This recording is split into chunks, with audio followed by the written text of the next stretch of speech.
काय पाटील साहेब, बोला. कसं काय येणं केलं? काही नाही, निखिल दादांकडे थोडंसं काम होतं म्हणून आलो होतो. निखिल दादा ना, अहो भला माणूस. भला काय, देव माणूसच म्हणा की. अगदी करायचं तुमचं. तुम्हाला सांगतो, मी काय जास्त शिकलेलो नाही आहे. बरं. म्हणजे डोळ्याने बघितलंय आणि जे अनुभवलंय ना त्याच्यावरनं बोलतोय. हो, 8 वर्षापूर्वी म्हणजे बघा 2017ला निखिलदादा सोशल फाउंडेशनच्या माध्यमातून महाआरोग्य शिबिर भरवलं जातं. हो हो हो, मी पण ऐकलंय त्या बाबतीत. अहो, आमच्यासारख्या गोरगरिबांना त्याचा फायदाच आहे. हो, अगदी खरं आहे तुमचं. तुम्हाला अजून सांगतो, या महाआरोग्य शिबिरामध्ये ना DY पाटील हॉस्पिटल, जिल्हा रुग्णालय, बरं. पवना रुग्णालय, अच्छा. लोकमान्य रुग्णालय, त्याच्यानंतर इंद्रायणी कॅन्सर हॉस्पिटल, बरं. अहो इतकंच काय, आपलं YCM रुग्णालय देखील या महाआरोग्य शिबिरात सहभागी होते. काय सांगताय काय?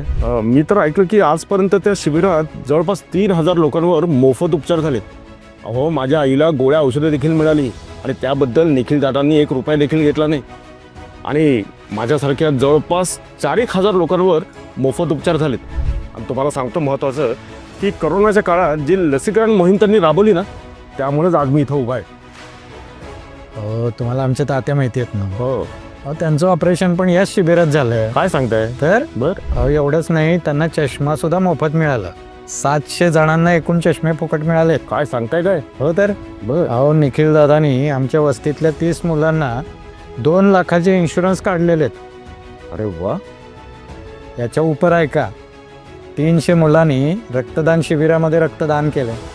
अहो, तेवढंच समाधान, ते रक्त कुणाच्या तरी कामी आलं. अगदी खरे बघा. अहो, यापेक्षा महत्त्वाची गोष्ट तुम्हाला सांगतो.